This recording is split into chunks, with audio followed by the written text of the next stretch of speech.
So we begin. मैं कौन हूँ, आया कहाँ से, और मेरा दीप क्या, संबंध दुखमय कौन है, स्वीकृत करूँ परिहार क्या। हम प्रवचन सार में जो आचार्य अमृत चंद्र ने पहला कलश लिखा है, इसको भी खोल लेते हैं और सभी लोग साथ में बोलेंगे while still you are muted, but everybody will read this. सर्वव्यापिक चिद्रूप स्वरूपाय परात्मने स्वोपलब्धि प्रसिद्धाय ज्ञानानंदात्मने नमः। प्रवचन सार की विषय वस्तु जो हम आज से शुरू करने जा रहे हैं, सबसे पहले तो Pravachan Sar, I think this is one of the most simplest word to understand, क्योंकि समय सार में तो फिर भी समय सार किसे कहा जा रहा है ये हमें समझना था। यहाँ तो प्रवचन, प्रवचन किसे कहते हैं, किसे नहीं पता है कि प्रवचन किसे कहते हैं? You can raise your hands if you want. कि सबको पता है, हमारे यहाँ 5 साल के बच्चे को बता दिया जाता है कि प्रवचन किसे कहते हैं, कि जो पंडित जी देते हैं मंदिर में, कि ना, प्रवचन कहते हैं अरहंत भगवान की वाणी। वो सिर्फ वचन नहीं है, प्रवचन है। अब एक बार मैं आपको थोड़ा सा सिमुलेशन करा रही हूँ कि ये वाणी कैसे खिड़ती है, क्योंकि वो महिमा आएगी तो ये प्रवचन सार ग्रंथ की महिमा आएगी कि जब एक जीव पूरे संसार से भिन्न अपने शुद्धात्मा को शुद्ध निर्विकल्प अनुभव के द्वारा जानता है, यानी कि इन ऑल प्योर फॉर्म अपने भगवान आत्मा का अनुभव करता है। मैं तो कई बार ऐसे भी सोचती हूँ कि ऐसे अंतर मुहूर्त तक जब शुद्धोपयोग रूप रहते होंगे परम साम्य भाव में, तब अचानक जैसे करोड़ों सूर्य एक साथ उग गए हो, ऐसा फील नहीं होता होगा जब केवल ज्ञान की प्राप्ति हो जाती होगी। जस्ट इमेजिन, मतलब अभी पांचों इंद्रियों में बाह्य वस्तुएं झलक रही हैं, उनसे भिन्न अपने शुद्धात्म तत्व का निर्विकल्प अनुभव चल रहा है, और अचानक केवल ज्ञान होता है। मतलब हमारे पास तो रोशनी से ज्यादा, रोशनी भी पुद्गल की है, पर उससे ज्यादा कोई और महिमावाचक शब्द नहीं है ना बताने के लिए। अचानक, अभी तक वो इतना सा जान पा रहा था, अब सारे लोक को जान लेता है। 3 काल की सारी वस्तुएं अचानक से प्रकट हो जाती है। कैसा स्वरूप होता होएगा, कभी सोचा है केवल ज्ञान का? मतलब नॉर्मल आदमी को तो हार्ट अटैक आ जाए, उसके ज्ञान में अचानक इतनी सारी चीजें दिखनी नजर आ जाए तो पागल हो जाए।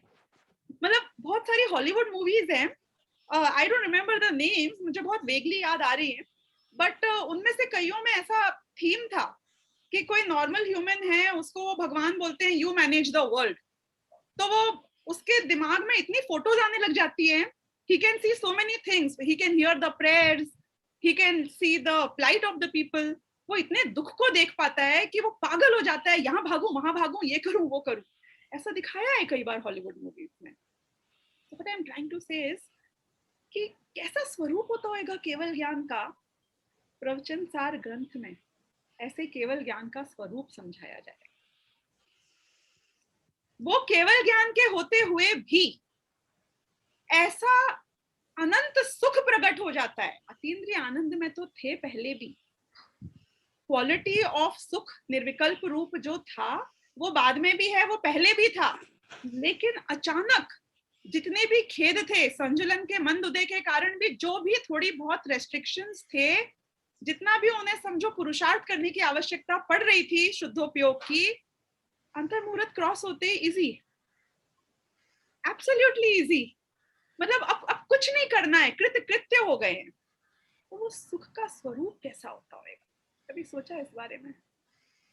मतलब एकदम सब कुछ नजर आ जाए और ऐसा निर्विकल्प आनंद भी हो, एंड मतलब ये कल्पना भी हमको बहुत अजीब सी लगती है, लेकिन ऐसा जो अनंत सुख का, अतीन्द्रिय सुख का स्वरूप है, वो भी यहाँ प्रवचन सार ग्रंथ में समझाया गया है। अब हम ये देखें कि आचार्य कुंदकुन प्रवचन सार ग्रंथ में क्या विषय वस्तु लेना चाहते थे और हमने क्यों सबसे पहले इसको लिया है? क्योंकि हमारे अरहंत भगवान, जिनको ऐसा केवल ज्ञान प्राप्त हो गया, ऐसा अतीन्द्रिय अनंत सुख प्राप्त हो गया, कुछ ऐसी ही समझो निमित्त निमित्तिक संबंध है कि उनके ज्ञान का निमित्त पाकर, जैसे हमारे राग का निमित्त पाकर तो कर्म बंध रूप हो जाते हैं, द्रव्य कर्म बंध जाते हैं ना, उद्गल कार्माण वर्गणाएं कर्म रूप बंध जाती हैं हमारे राग द्वेष का निमित्त पाके।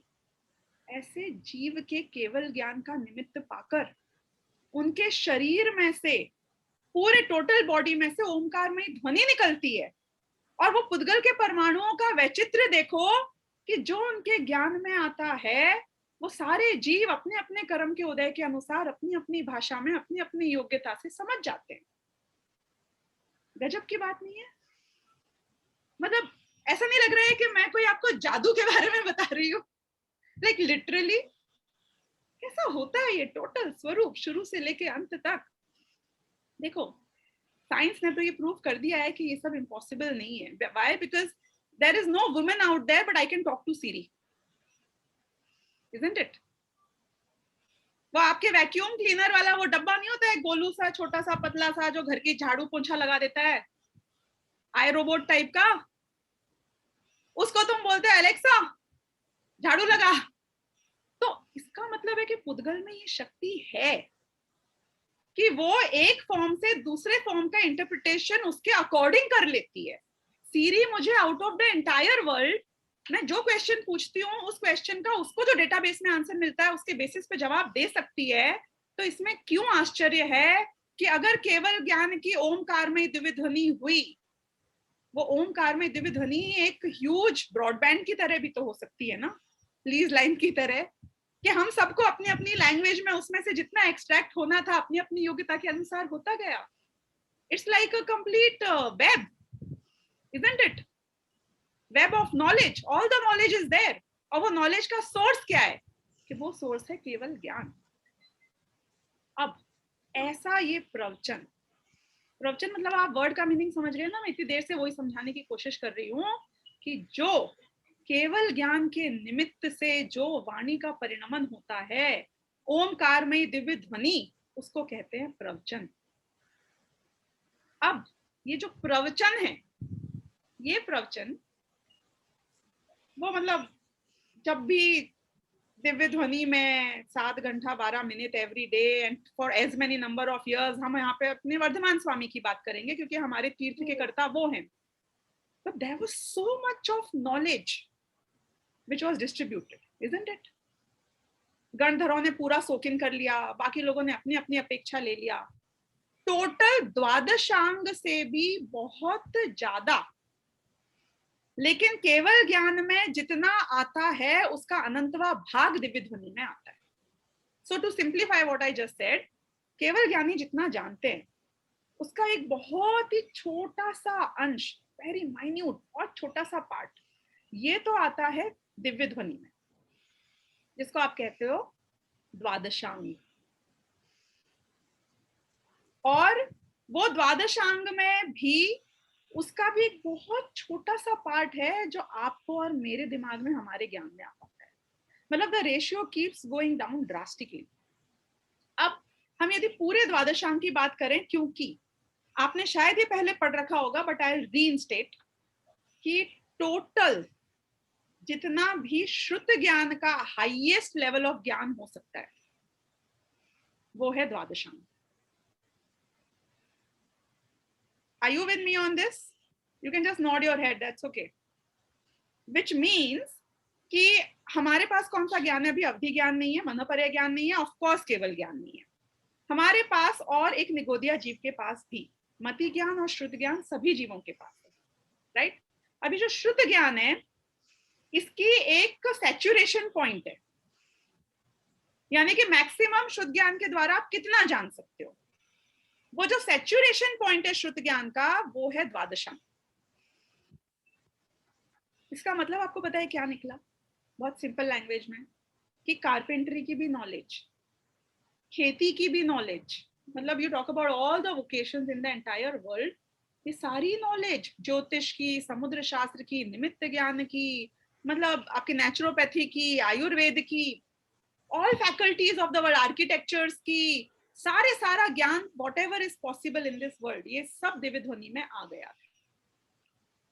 दिव्य ध्वनि में बहुत सारे ऐसे भी टॉपिक्स डिस्कस होते हैं, या मतलब आते हैं, एक्चुअली डिस्कस नहीं बोलना चाहिए वर्ड, बट समझो लोगों को उसके माध्यम से वो सब भी ज्ञान मिलता है जो कंप्लीटली मोक्ष मार्ग के अलावा होते हैं। हिस्ट्री भी होती है, ज्योग्राफी भी होती है, सब होता है उसमें। अब जो टोटल प्रवचन है वो जानना तो जरूरी नहीं है केवल ज्ञान प्राप्त करने के लिए, ऑब्वियसली, क्योंकि ओनली श्रुत केवली, ओनली द्वादशांग के ज्ञानियों का तो केवल ज्ञान होता हो ऐसा कोई नियम नहीं है। हमारे यहाँ तो ऐसे भी एग्जाम्पल्स हैं कि शिवभूति मुनि की तरह, मतलब डम्बेस्ट फॉर्म, इजंट इट, कुछ भी याद नहीं होता था, एक सूक्ति भी याद नहीं होती थी। तो ऐसे भी लोगों को केवल ज्ञान की प्राप्ति हुई है, यानी कि द्वादशांग जानना मुझे जरूरी नहीं है। लेकिन ऐसा क्या है जो मुझे जानना जरूरी है? तो प्रवचन का सार।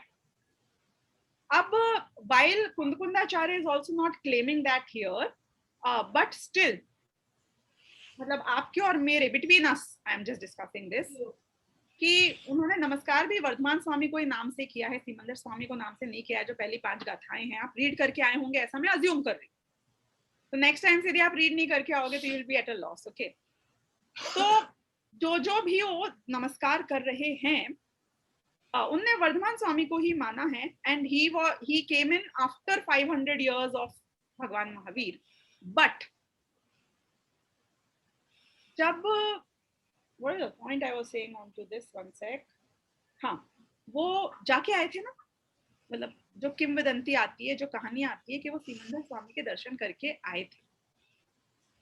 तो आपके और मेरे लिए तो एक तरीके से जिस व्यक्ति ने साक्षात केवल ज्ञानी से डायरेक्ट कांटेक्ट करके हफ्ते भर वहां रह के आए थे, 7-8 दिन, तो डायरेक्टली जो उनकी दिव्य ध्वनि से उनने बात समझी, और उनको जो लगा कि अब इसमें से सारभूत बातें क्या हैं जो कि ये भरत क्षेत्र के जीवों को जानना जरूरी है, जिसके कारण इनका आत्मकल्याण हो सकता है, और वो बात जो पंचम काल के अंत तक रहेगी, तब तक धर्म यहाँ पे होता रहेगा और शुद्धोपयोगी चारों आश्रम के जीव भी होते रहेंगे।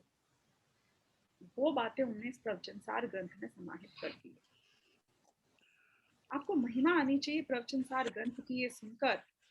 It is as good as getting the summary and the gist of the entire Divyadhwani, which is relevant to you.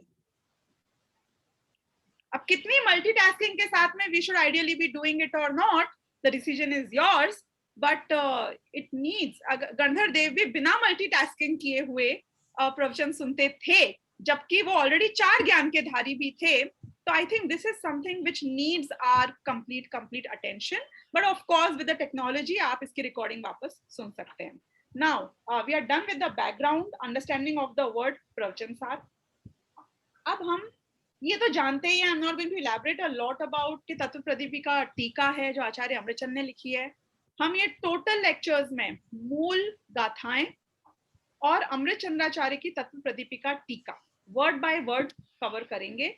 बाकी की पॉइंट्स को मैं नॉर्मली डिस्कोर्स में कवर करूंगी, बट हम वर्ड बाय वर्ड कवर नहीं करेंगे, that you have to do as a self read.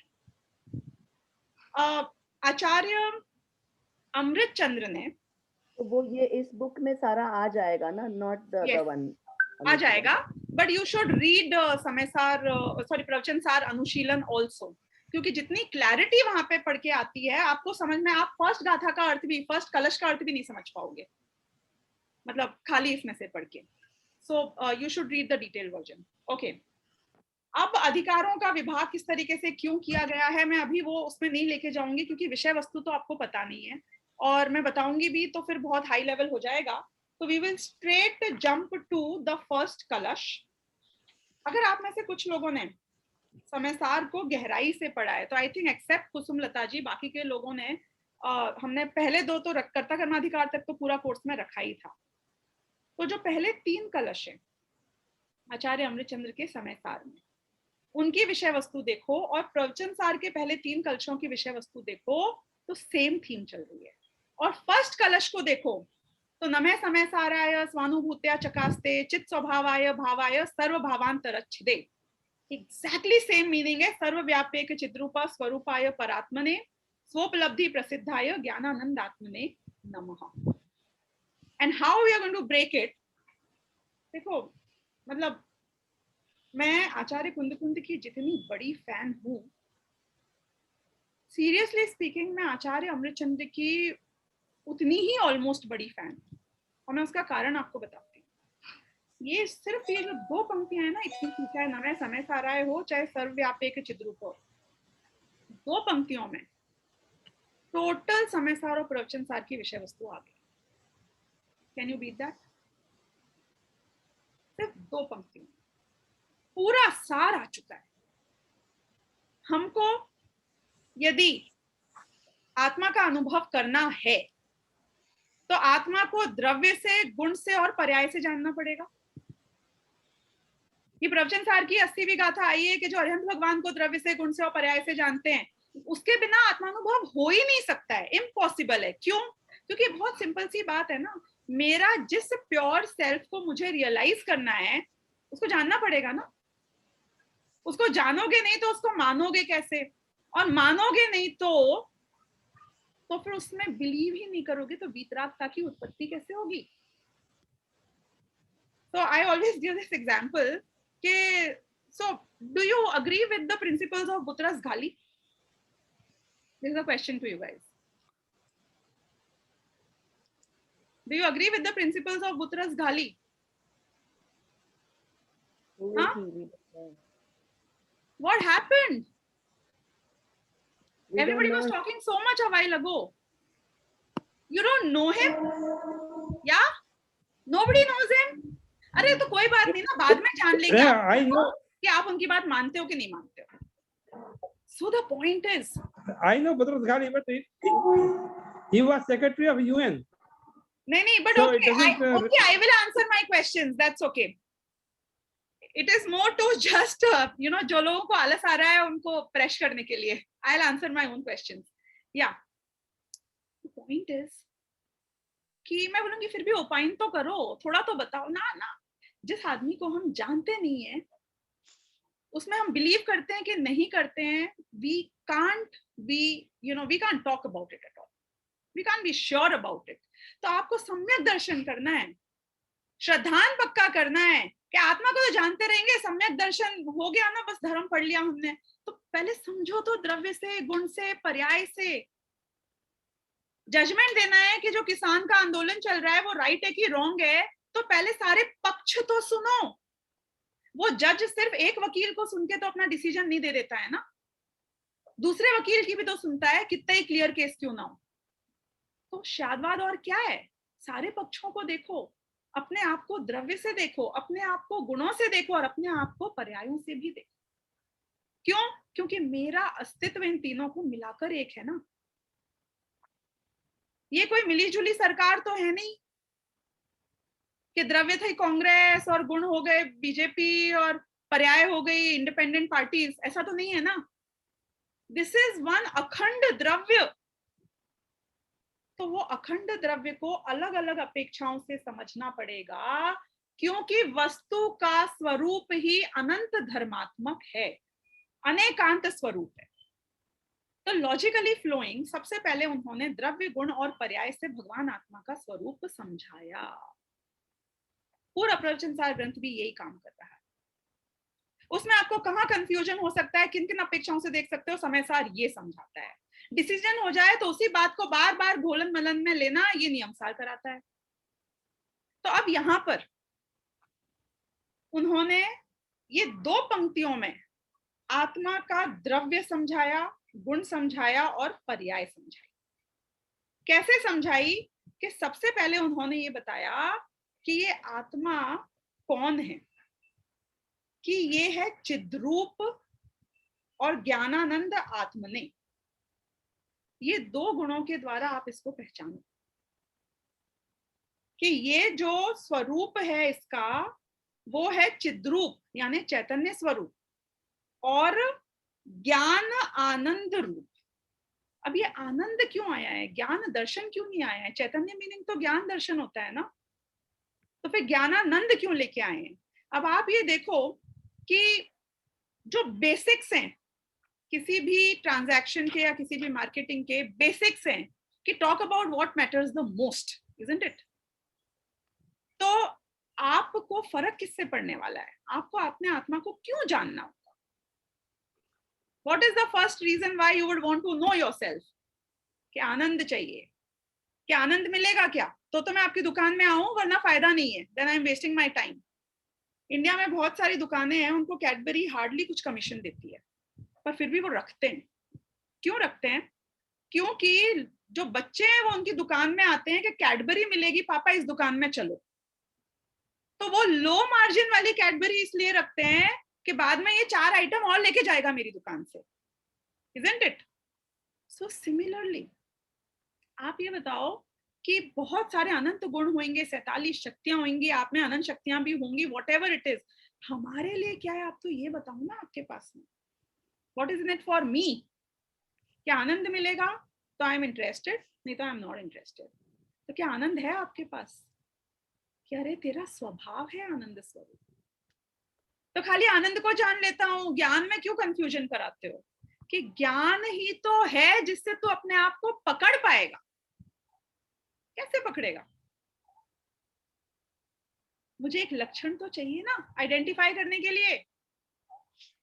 वो नहीं है आपके एयरपोर्ट के बाहर बोर्ड लेके खड़े हो जाते हैं। मैंने समझो प्रवीण जी को आज तक नहीं देखा हो और मुझे उनको रिसीव करने जाना है, तो मैं क्या करूंगी कि एक बोर्ड लगाऊंगी, Praveen Rathe welcome to India. तो वो क्या बना? वो लक्षण बना। आइडेंटिफाई कैसे करेंगे? Identification is the biggest issue. देखो, existence is not an issue, identification is an issue. You getting the difference between the two things? हमें कुछ क्रिएट नहीं करना है, हमें अपने आप को शुद्ध करना नहीं है। मैं शुद्ध हूं। मुझे अपने आप में ज्ञान लाना नहीं है, मुझ में ज्ञान है। मुझ में अपने आप में आनंद लाना नहीं है, मुझ में आनंद भी है। तो इनने बताया कि ये दोनों वस्तु का स्वरूप है, तुम्हारा स्वभाव है कि एक चिद्रूप यानी कि ज्ञान, चिद्रूप में आता है ज्ञान दर्शन दोनों, लेकिन दर्शन पकड़ा नहीं जाता है। दर्शन इतना सामान्य अवलोकन होता है, इतना शॉर्ट लिव्ड होता है कि यू कैन आइडेंटिफाई अ द्रव्य थ्रू द दर्शन। तो ज्ञान is the most important factor, जिससे मुझे पता चलेगा कि मेरा अस्तित्व कहाँ कहाँ तक कितना कितना है। आत्मा के हर गुण में ज्ञान का रूप है, हर गुण में ज्ञान का रूप है, हर गुण का हर गुण में रूप है। और ज्ञान तो ऐसा प्रिवेलेंट है कि उसके बिना कोई और का अस्तित्व है ही। श्रद्धान ज्ञान के बिना नहीं होता है, मानोगे तो जानकर ही मानते हो। तो यू सीइंग द रूप। आनंद आ रहा है तो पता चल रहा है कि आनंद आ रहा है कि नहीं पता चल रहा है? वो पता चलना क्या है? ज्ञान, इजंट इट? तो हर गुण में वीर्य, केवल ज्ञान, मतलब सबकी बात कर लेना, स्वच्छता, जितनी भी शक्तियों की बात कर लेना, सब में ज्ञान का रूप है। तो ये दो चीजों से तो हमको आइडेंटिफाई किया। मैं द्रव्य पे लास्ट में आऊंगी। अब इसका स्वभाव कैसा है कि सर्वव्याप्य, सर्वभावांतरच्छिदे था ना वहां पे। तो यहाँ पे क्या है? चित स्वभाव आय, भाव आया था, तो चित स्वभाव यहाँ पे चिद्रूप स्वरूप आय हो गया। सर्वव्याप्य, एक, सर्वव्यापी, ये क्या है? ये मेरा पर्याय स्वभाव है कि ये मेरा द्रव्य स्वभाव है?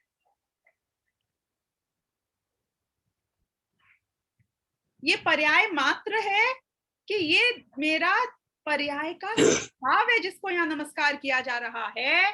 तो वो कहते हैं कि यहाँ अरिहंत सिद्धों को नमस्कार नहीं किया जा रहा है, ना समय सार में और ना ही प्रवचन सार में। पहले कलश में हमने उसको नमस्कार नहीं किया जो ऑलरेडी भगवान बन गया है, जो सोना है, उसको नमस्कार नहीं किया।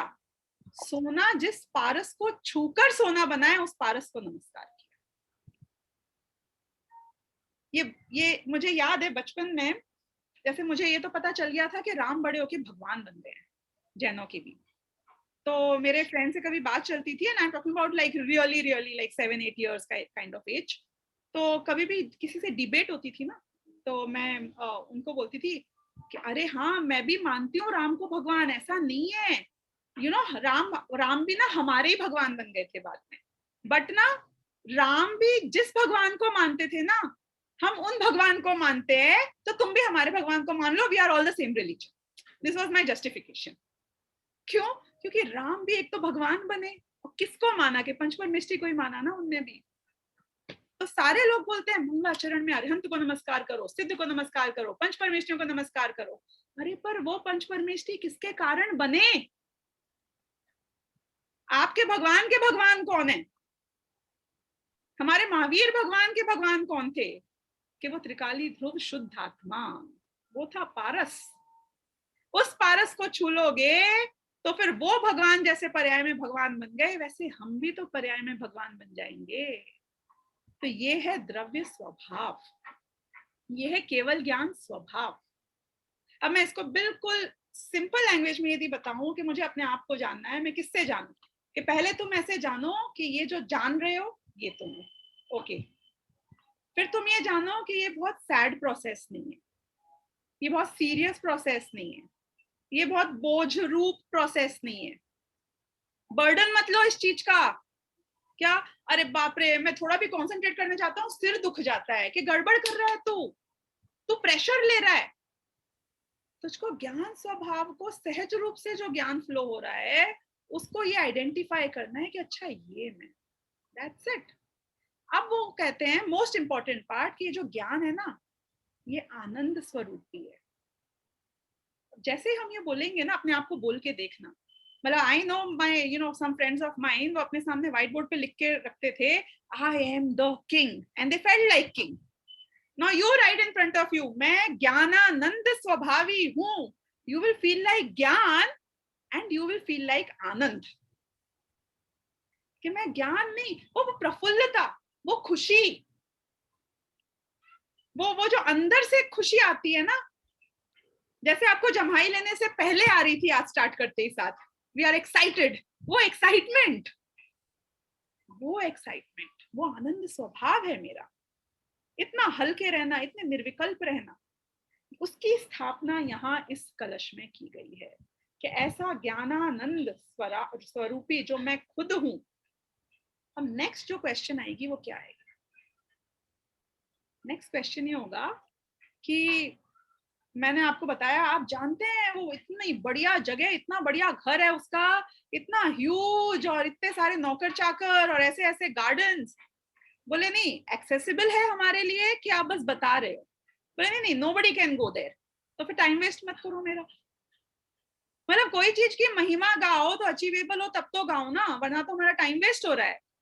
तो उनने बोला कि स्वोपलब्धि प्रसिद्धाय, क्या आप इतने गीत गा रहे हो खुद के, वो सब मेरे लिए फिजिबल है? मैं बन सकता हूं? कि ये सिर्फ उन लोगों की बात हो रही है जो महापुरुष बन चुके? कि नहीं, आप खुद ही कर सकते हो। स्वसंवेदन से ही ये प्राप्त हो जाएगा। और बताए बहुत अच्छी बात क्या है, मुझे किसी और एक्सटर्नल टूल की जरूरत नहीं है। हम एक चीज पूछते हैं किसी से, मेरे लैपटॉप में ये चलेगा? बोलते हैं तुम्हारे पास ये ऐप है, तुम्हारे पास ये वर्जन है, तुम्हारे पास वो अपग्रेड है। हमें कौन सा वर्जन और अपग्रेड चाहिए अपने आत्मा में? ये केवल ज्ञान की जो आपने इतनी तारीफ कर दी है ना यहाँ पे, सर्वव्यापी एक चिद्रूप, मैं सबको जानने के स्वभाव वाला हूँ, ये सब पॉसिबल कैसे है? क्या अपग्रेड करना पड़ेगा? क्या टूल्स हैं? कि कुछ नहीं, खुद को ही उपलब्ध करोगे तो खुद की प्रसिद्धि खुद के ही द्वारा हो जाएगी। दादा ने लिखा है ना, आत्मानुभूति, मैं ज्ञानंद स्वभावी की आखिरी पंक्ति क्या है? आत्मानुभूति से प्राप्त तत्व, यानी कि जो आत्मा की अनुभूति से ही प्राप्त हो जाता है। पैसे कमाने हो तो घर से बाहर निकलना होता है, लेकिन केवल ज्ञान प्राप्त करना हो तो आत्मा के अंदर जाना होता है। तो जहां जो कार्य करना है वो बहुत सिंपल है, स्ट्रेट फॉरवर्ड है, इजी है, कॉम्प्लिकेटेड बिल्कुल भी नहीं है। क्योंकि आपको अपनी उपलब्धि खुद के द्वारा ही हो जाएगी, ना कोई कर्म का उदय आएगा जो तुम्हें अपने आत्मा की उपलब्धि कराएगा, ना कोई देव शास्त्र गुरु में ये ताकत है, ये शक्ति है, ये सामर्थ्य है कि वो तुमको आत्मा की अनुभूति करा सके। कौन कराएगा आत्मा की अनुभूति? काल लब्धि कराएगी, गुरुजी कराएंगे, काके लागू पाए, मैंने गुरु के पाए लग लिए। अरे सर, कोई परद्रव्य में ऐसी ताकत नहीं है कि मुझे अपने आत्मा की अनुभूति करा सके। यानी कि ये इतना इतना इतना टेरिबली इंडिपेंडेंट प्रोसेस है और सब मेरे ऊपर डिपेंड करता है। इसलिए और आचार्य कुंद कुंद की इतनी इतनी रिस्पॉन्सिबिलिटी बढ़ गई कि इस भोले मानुस को बताओ कि मैं अकर्ता नहीं हूं। ऐसा अकर्ता माने बैठ जाता है कि कर्मों ने किया, ऐसा अकर्ता माने बैठ जाता है कि देवशास्त्र गुरु करेंगे, ऐसा क्रमबद्ध पर्याय पड़ता है तो सोचता है जब मेरा टाइम आएगा, काल लब्धि पर डाल देता है कि इसको ना अपनी रिस्पॉन्सिबिलिटी को शिफ्ट करना है पूरे टाइम। और इनको क्या बताना है कि ये रिस्पॉन्सिबिलिटी तेरी खुद की है, शिफ्ट मत कर। जो परोपजीवी होते हैं ना, जो दूसरों पर डिपेंडेंट रहते हैं, वो जिंदगी में कभी आगे नहीं बढ़ पाते। जो खुद अपने भरोसे काम करते हैं वो ही आगे बढ़ सकते हैं। आप ये देखो कि दो इतनी छोटी सी लाइनों में पूरे ग्रंथ का सार कितने गजब तरीके से भरा गया है। उनने ये भी बता दिया कि तुम कैसे हो कि परात्मने, परमात्मने नहीं, पर आत्मने। पर यानी एकदम जो मैं पर द्रव्य से भिन्न त्रिकाली ध्रुव शुद्ध स्वभावी ऐसा आत्मा, आत्म तत्व है। जो समय सारा है वर्ड आया था, उसके लिए यहाँ समझो एक तरीके से परात्मने वर्ड है। तो परात्मने यानी कि जो आत्मा सबके पास है, निगोदिया जीव के पास भी है और केवल ज्ञानी के पास भी है। ये हुआ द्रव्य। वो बोलते हैं मैं उस परात्मा को नमस्कार करता हूँ। नमस्कार भी कर लिया उन्हीं दो लाइनों में। उस त्रिकाली ध्रुव शुद्धात्मा को भी बता दिया द्रव्य से, उनकी क्वालिटीज भी बता दी कि चिद्रूप से पकड़ा जाएगा ये आत्मा। और ये इसलिए हम इसको पकड़ रहे हैं क्योंकि ज्ञान और आनंद स्वभावी है, मजा तो इसी में आने वाला है तुमको। उसकी तारीफ भी कर दी, सारी सेल्समैनशिप हो गई कि सर्वव्याप्य, ये सारे दुनिया को जानने की इसमें सामर्थ्य है। और उसका रास्ता भी बता दिया कि इसको खरीदोगे कैसे, इसको प्राप्त कैसे करोगे, कि अपने स्वयं के द्वारा ही उपलब्ध कर लिया जाएगा। स्वानुभूत्या चकासते। आप देखो, दो लाइन में ये बता दिया, काम तुझे खुद करना पड़ेगा। तरीका ये है, मिलेगा कैसा, किस रूप से, किससे पकड़ेगा, क्यों पकड़ना चाहिए। और फाइनली इसके द्वारा इसको नमस्कार करके उन्होंने ऐसा मंगलाचरण किया है कि इसके कारण मेरे दृष्टि में आचार्य अमृतचंद की बहुत बहुत महिमा आती है। आपको भी यदि देवशास्त्र गुरु पूजन करने का टाइम ना मिले कभी, खाली ना ये कलश बोल लेना, प्रवचन सार के बोल लेना, समय सार के बोल लेना, खाली पहला ही बोल लेना, तो भी समझो हमने सही बात को रिवाइज कर लिया। ओके, नाउ अब लॉजिकली सेकंड पॉइंट क्या आएगा कि ये बात तो समझ ली हमने कि this is what one needs to know. अब इसके बारे में समझाएगा कौन? ये द्रव्य गुण पर्याय आपने तो बहुत शॉर्ट में बताया, ट्रेलर दिखाया है, मूवी कौन दिखाएगा हमको? कि भाई साहब ये जो जिनवाणी है ना, जिनवाणी मीन्स व्हाट? अभी आपने प्रवचन का अर्थ समझा था। जिनवाणी किसे कहते हैं? ये बुक को जिनवाणी बोलते हैं, ये दिस बुक इज जिनवाणी, शास्त्र इज जिनवाणी, ग्रंथ इज जिनवाणी। जिनवाणी किसे बोलते हैं? कि जिनेंद्र भगवान, जिन अरिहंत भगवान की अभी हमने बात करी थी, उनकी जो वाणी यानी वो प्रवचन है ना, वही जिनवाणी है। और उनकी ही वाणी, उनकी ही बात, उनके ही वचन जो द्वादशांग रूप से एक के बाद एक आचार्यों तक होते हुए आए श्रमण परंपरा से, और फिर उसको लिखितबद्ध रूप से ऐसे भी हमें प्राप्त हो गए। अब ये जिनवाणी को हम आइडेंटिफाई कैसे करें कि ये चाइनीज विस्पर वाला केस नहीं है? कैसे पता चलेगा कि ये गड़बड़ वाला केस नहीं है, कि किसी ने इसमें कुछ मिलावट नहीं कर दी है? कि बहुत सिंपल है। एक तो ये शादवादमयी है, जो एकांत से बात करे वो जिनवाणी नहीं हो सकती है। आपको पता चल जाएगा कि ये हीरा है और ये पत्थर है। दूसरी बात के वीतरागता का पोषण कर रही होगी। ये शादवाद के चक्कर में कंफ्यूजन क्यों क्रिएट कर दिया जिनवाणी ने? सीधे सीधे बोल देते, हम सीधे सीधे समझ लेते हैं, कहानी खत्म होती। आपको पता है एक बात, सम्यक दृष्टि और मिथ्या दृष्टि में फर्क क्या है? सम्यक दृष्टि सारी अपेक्षाओं को जानता है, मिथ्या दृष्टि एक ही अपेक्षा को वस्तु समझ लेता है, तो अनुभव गड़बड़ हो जाता है। सिर्फ एक ही वाक्य से उनने दुनिया के सारे मिथ्या दृष्टियों को ले लिया, चाहे ग्रहित हो चाहे अग्रहित हो, कि जो एकांत से वस्तु को देखता है वो मिथ्या दृष्टि है। अब उसको ये बताने की जरूरत नहीं पड़ी कि तुम जैन मतावलंबी मिथ्या दृष्टि हो कि अन्य मतावलंबी मिथ्या दृष्टि हो, तुम हर एस्पेक्ट नहीं देख पा रहे हो ना। अभी फॉरगेट जिनवाणी, फॉरगेट धर्म, दुनियादारी में भी बॉस कौन बनता है? एक कंपनी में प्रमोशन किसको मिलता है? साके। जो सारे पर्सपेक्टिव्स को जानता है उसको मिलता है, कि जो एक बात सुनता है उससे चिपका रहता है उसको मिलता है। मैच्योरिटी किसे कहते हैं हम? कि जो वो बिग पिक्चर देख सकता है। ये मैच्योरिटी क्या होती है? कि जो रिएक्ट नहीं करता है। ये मैच्योरिटी क्या होती है? कि हर बात को जानते हुए भी किस बात को कब फोकस करना ये जानता है। यही सब मैच्योरिटी है ना, कब क्या कहना नहीं कहना। तो ये क्या है? दुनिया में हम शादवाद का मीनिंग समझते हैं, इट्स नॉट कॉम्प्लिकेटेड। लेकिन धर्म में जब आत्मा के स्वरूप की बात आती है तो हम शादवाद से नहीं समझ पाते हैं। हम एक शब्द सुनते हैं और वैसा ही मान लेते हैं, इसलिए हम मिथ्या दृष्टि रह जाते हैं। तो यहाँ पर उन्होंने दूसरे कलश में ये उस जिनवाणी को, उस अनेकांतमयी मूर्ति को नमस्कार किया, जो एक क्षण भर में हेलोलुप्त यानी कि चुटकी बजाते ही, खेल खेल में ही, महामोहतम यानी कि महामोह रूपी अंधकार, तमोतोमम यानी कि महामोह रूपी अंधकार का समूह, कितना ही अंधकार क्यों ना हो। देखो एक बात आपको ख्याल होगी कि एक कमरे में एक दिन से अंधेरा था, मैंने लाइट खोली और पूरा उजाला हो गया। दूसरे कमरे में 2000 साल से अंधेरा था, तो मेरे को थोड़ा ज्यादा टाइम लगेगा ना लाइट खोल के अंधकार भगाने में। कोई फर्क नहीं है। एक बार प्रकाश आए तो अंधकार का समूह कितना ही गहरा और कितना ही पुराना क्यों नहीं हो, एक क्षण में वो रोशनी उसको खत्म कर सकती है। तो we should be happy about it कि एक बार ज्ञान का प्रकाश आएगा तो ये अगर हमने जिनवाणी को समझ लिया तो अनादिकाल का अज्ञान भी होगा, तो वो उसको लुप्त करने में, उसको नाश करने में समर्थ है।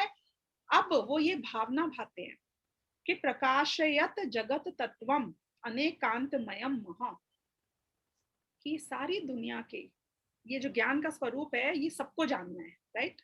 अभी अभी बता के आए हैं ना पहले कलश में कि सबको जानना है, सर्वव्याप्य, सबको जानते हुए भी जो एक रहता है, अपनी सीमा में सीमित रहता है, वो तत्व।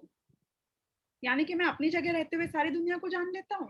Very good. तो यहाँ ये बोल रहे हैं कि ऐसे उस एक को जो सारी दुनिया को जान सकता है, ऐसे उस जगत के तत्व को अनेकांत स्वरूपी जो है उसके हर अपेक्षा से उसको समझाती है। ऐसी ये हमारी जिनवाणी है।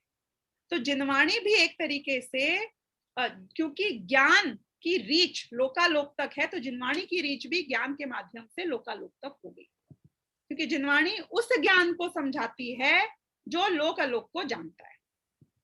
तो इस तरीके से इसे समय सार में भी शब्द ब्रह्म कहा गया है। यू नो व्हाट इज शब्द ब्रह्म?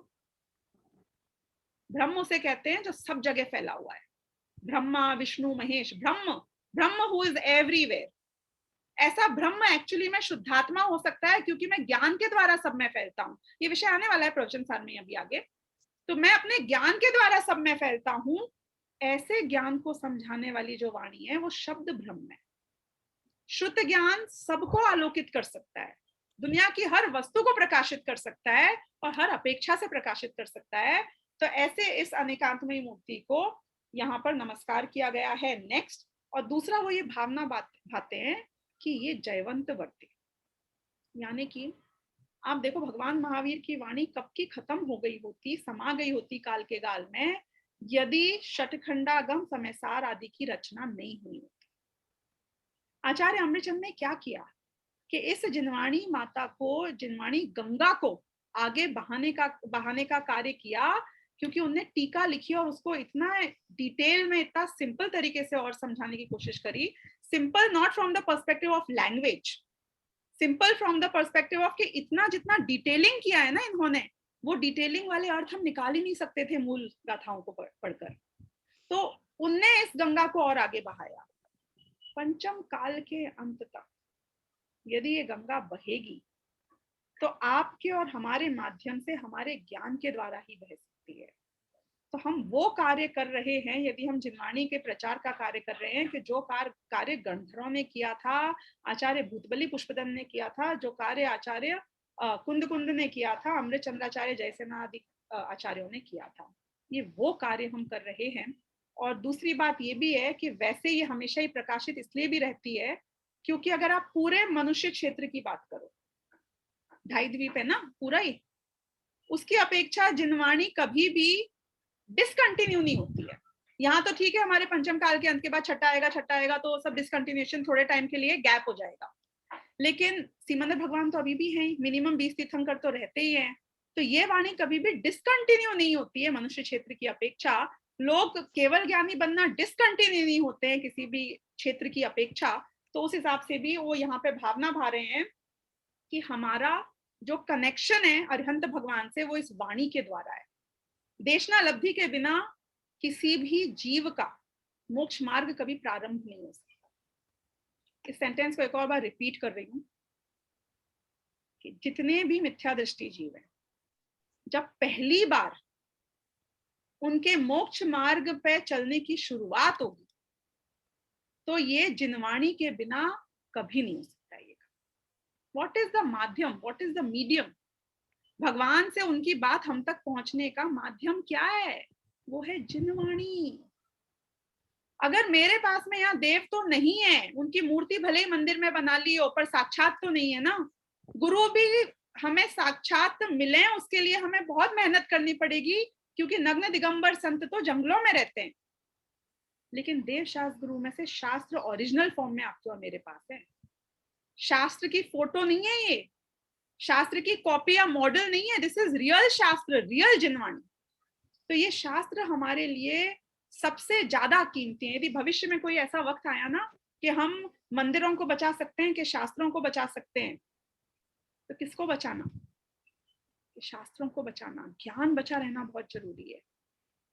बाकी तो पत्थर की मूर्तियां बन सकती हैं, इमारतें बन सकती हैं, पर ज्ञान चला गया तो कुछ नहीं बचेगा। इसका मतलब क्या निकला कि जो हम अपने आगे आने वाले जनरेशन को भी अपनी तरफ से कुछ देना चाहते हैं, तो ये ज्ञान और ये संस्कार जाने चाहिए। बाकी की चीजें तो एक आध प्रॉपर्टी कम ज्यादा होगी तो कुछ खास फर्क पड़ेगा नहीं। तो इस तरीके से हमने ये सेकंड में शास्त्र को नमस्कार किया। और अब क्योंकि समय हो चुका है तो मैं थर्ड जो कलश है, बहुत सिंपल है वैसे तो, लेकिन इसको हम लेंगे नेक्स्ट लेक्चर में। If you have any questions you can ask me in the next 2-3 minutes and then we will wrap.